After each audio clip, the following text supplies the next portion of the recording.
isang malakas na pagyanig, isang matinis na alarma, at sa loob ng ilang segundo, blackout. Pagmulat mo, puti. Lahat ay puti. Walang puno, walang gusali, walang tao. Isang malawak, malamig, at tahimik na disyerto ng yelo. Nag-crash ang eroplano mo, at ikaw, nag-iisa sa gitna ng Antarctica. Ganito pala iyon. Yung klase ng lamig na hindi lang nagpapanginig ng laman, kundi para bang unti-unti kang niluluto ng buhay sa yelo. Ang tanong, anong gagawin mo ngayon para mabuhay? Sa realidad, ang Antarctica ang pinakamalamig na lugar sa buong mundo. Umabot na ang temperatura rito sa -89.2 degrees Celsius. Yan ay sapat na para patigasin ang balat mo sa loob lang ng ilang minuto. At kung hindi mo alam ang gagawin, wala kang kasamang expert, wala kang signal, at wala kang prepper gear, delikado ka. Pero hindi ka basta-basta sumusuko. Kahit nanginginig ang tuhod mo at hindi mo na halos madama ang mga daliri mo sa lamig, alam mong kailangan mong kumilos. Dahil dito sa disyertong yelo, ang bawat segundo ng pagkakabalam ay isang hakbang palapit sa kamatayan. Ang una mong instinct, hanapin ang anumang pwedeng masilungan. Sa kabutihang palad, bumagsak ang eroplano malapit sa isang maliit na burol ng nyebe, at bahagi ng fuselage ng eroplano ay buo pa.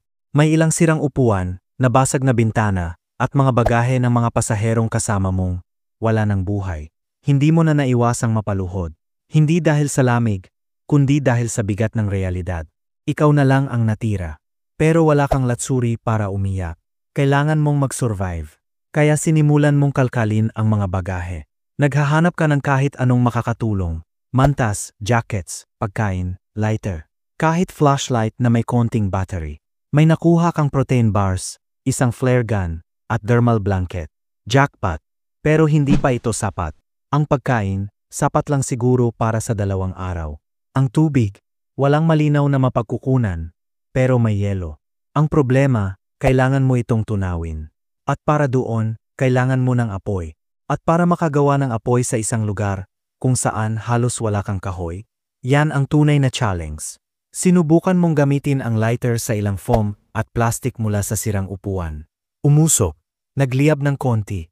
Sapat para makakuha ng kaunting init at matunaw ang ilang tipak ng yelo sa lata ng soft drinks. Inumin mo ba ito o hindi? Alam mong hindi ito malinis, pero sa ganitong sitwasyon, mas mainam na uminom ng konting mikrobyo kaysa mamatay sa dehydration. Kinabukasan, pinilit mong ayusin ang loob ng sirang fuselage bilang pansamantalang shelter. Ginamit mong insulation ang mga upuan, kinandado mo ang mga pinto laban sa hangin, at inilagay mo ang mga natirang pagkain at tubig sa isang sulok.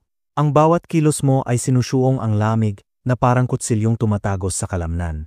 Habang gabi, pinakikinggan mo ang tunog ng hangin. May mga pagkakataong naririnig mong parang may pumapalakpak sa labas.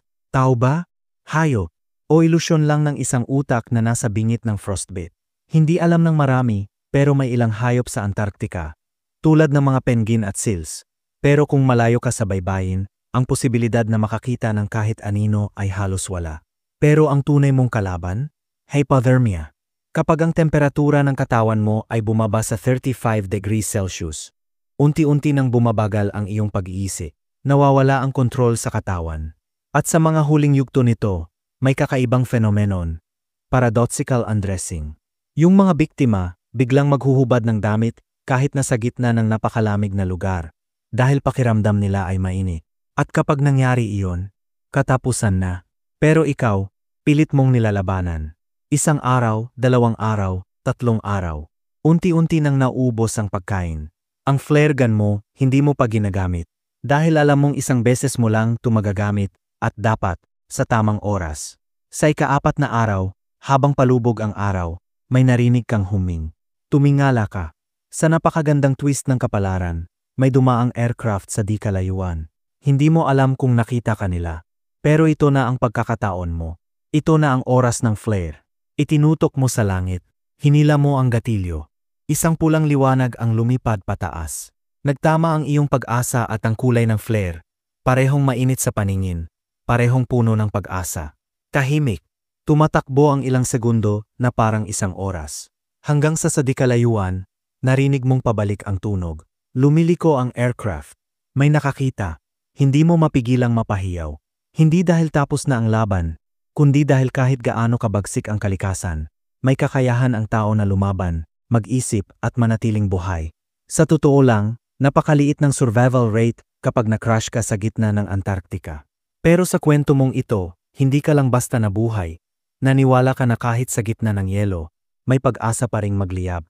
Kung nabitin ka sa ganitong klaseng what if survival story, huwag mong kalimutang i-like, mag-comment ng laban lang, kung kaya mong mabuhay rin sa ganitong sitwasyon, at mag-subscribe sa Pinoy What If, kung saan pinapainit natin ang imahinasyon, kahit sa gitna ng yelo.